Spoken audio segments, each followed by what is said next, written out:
सो हरे Krishna friends, मैं अगर सन्नातनी और आप देख रहे हैं रमनाथ गेमिंग।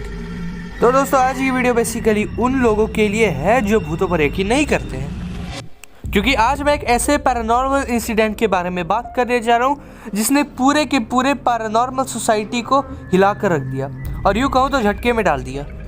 क्योंकि इस इंसिडेंट में एक नहीं, दो नहीं, बल्कि 6 डिमॉन्स ने एक छोटी सी बच्ची को पोजेस किया हुआ था। तो दोस्तों, मेरे साथ चलिए एक और बार भूतों के संसार में और स्टार्ट करते हैं ये वीडियो।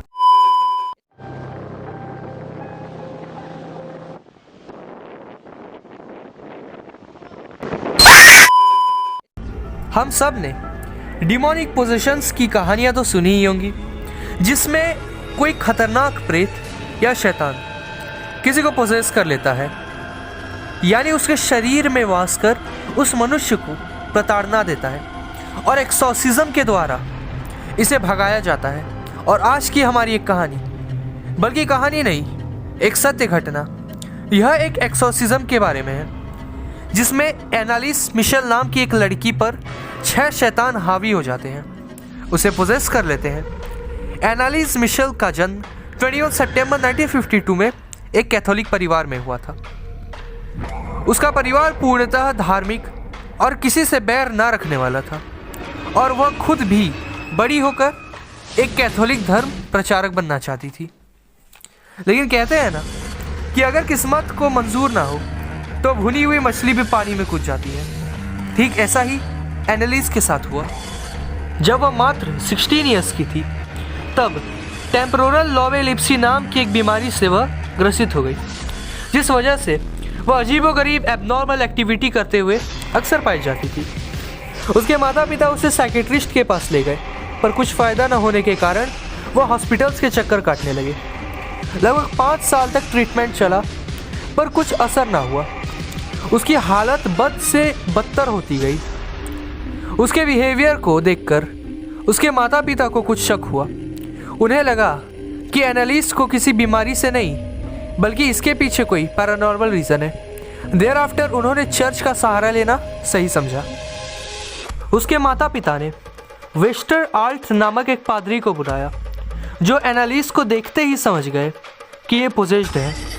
उन्होंने एनालिस के पेरेंट्स को सुझाव दिया कि उस पर जल्द से जल्द एक्सॉर्सिज्म करवाना होगा। उन्होंने एक और पादरी एर्नोल्ड रेंस के साथ मिलकर पहली एक्सॉर्सिज्म क्रिया प्रारंभ की, जहां उन्हें पता चला कि एनालिस का शरीर 1-2 नहीं, बल्कि 6 शैतानों का घर बन गया है। पहले एक्सॉर्सिज्म के बाद से ही उसके अंदर के शैतान और भी ज़्यादा उग्र हो गए और एनालिस को बुरी तरह से प्रताड़ित करने लगे, जिस वजह से पादरियों को और भी एक्सॉर्सिज्म करनी पड़ी। लेकिन उसके पहले एनालिस को सीकड़ों से बांध दिया जाता था। इन एक्सॉर्सिज्म के दौरान ये आत्माओं के नाम भी पता चले। अगर आप उनके नाम सुनेंगे तो आपको भी ताज्जुब होगा। तो आइए जानते हैं कि ये 6 शैतान कौन थे। नीरो, यह रोमन साम्राज्य में जूलियो कोलोडियन डायनेस्टी का आखिरी राजा था। जूडास इस्करियोट, यह जीसस के 12 शिष्यों में से एक था। इसी ने जीसस को धोखा दिया सिर्फ 30 सिल्वर कॉइन्स के लिए। केन, यह एडम और ईव के पहले बेटे थे। और जो लोग नहीं जानते एडम और ईव कौन है, मैं उन्हें बता दूं कि बाइबल के हिसाब से गॉड के बनाए हुए पहले इंसान एडम और ईव थे। हिटलर, अब भला इसे कौन नहीं जानता, यह एक जर्मन डिक्टेटर था जिसने न जाने कितने लोगों की जान ली। वैलेंटाइन फ्लेचमैन, यह 16 शताब्दी का एक बदनाम पादरी था जिसे शराब पीने और मर्डर करने के जुर्म में रोमन साम्राज्य से निष्कासित कर दिया गया था।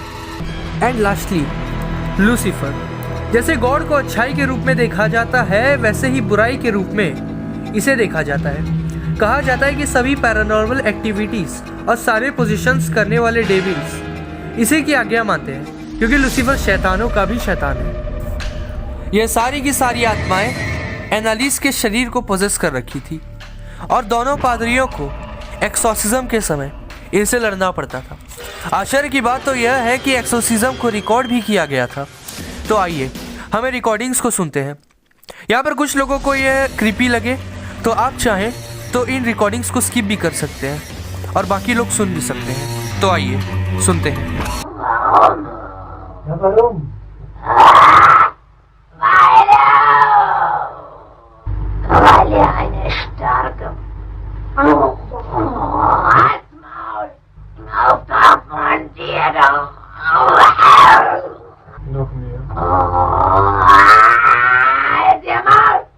Wann bist du überhaupt hier?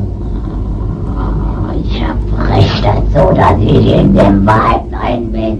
Ich trag dir die Rotznase noch so lang, bis es lebt wird. Die saublöde Weib. Für uns gibt's kein Zurück. Nie! In alle Ewigkeit! Sag mir den Namen. Ich, der Judas und der Nero, der Kain und der Hitler. Fünfte Mann. Das ist der sechste? Oh, den haben wir gelogen. Den habt ihr natürlich auch. तो ये थी real exorcism की कुछ audio clips. During एक्सोसिज्म्स एनालिस कभी इतनी आक्रामक हो जाती थी कि वह अपने परिवार पर कभी दांतों से काटकर या फिर कभी नाखूनों से नोचकर घायल कर देती थी और तो और कभी कभी खुद को भी नुकसान पहुंचाती थी। हालांकि कुछ दिन के लिए उसकी हालत में सुधार आया, पर आफ्टर सम डेज उसकी हालत वर्स्ट से वर्स्ट हो गई। उसने खाना पीना छोड़ दिया। वह हमेशा कहती थी कि उसे भूख लगती है, पर उसके अंदर में बसे शैतान उसे कुछ खाने पीने नहीं देते। एज ए रिजल्ट वह माल न्यूट्रिशन कुपोषण का शिकार हो गई। उसकी हेल्थ पूरी तरह से बिगड़ने लगी। 38 जून 1976 को उसके ऊपर 62 यानी कि आखिरी एक्सोसिज्म हुआ, जहां पर उसने कहा कि वह अब थक चुकी है और इस शरीर से निजात पाना चाहती है। और 1 जुलाई 1976 की सुबह उसने अपना शरीर छोड़ दिया। एनालिस मिशेल की इस पोजीशन वाली स्टोरी से हमें यह तो पता लग गया है कि इस दुनिया में अगर भगवान है तो शैतान भी है, अगर रोशनी है तो अंधेरा भी है, अगर पॉजिटिविटी है तो निगेटिविटी भी है। भगवान करे कि एनालिस मिशेल की आत्मा को शांति मिले। आई होप कि आपको मेरी ये वाली वीडियो अच्छी लगी होगी, तो कमेंट सेक्शन में अपनी राय ज़रूर दें। इसी के साथ मैं आपका दोस्त सनातनी आप सबसे विदा लेता हूँ। मिलते हैं अगली वीडियो में। तब तक के लिए वेद पढ़िए, उपनिषद पढ़िए, हरि का नाम तो ज़रूर लीजिए, मेरे वीडियोस को लाइक कीजिए, मेरे चैनल को सब्सक्राइब कीजिए और उस बेल नोटिफिकेशन को दबाकर रेड से ग्रे करने का मैजिक सीखिए। तब तक के लिए बाय बाय, हरे कृष्णा।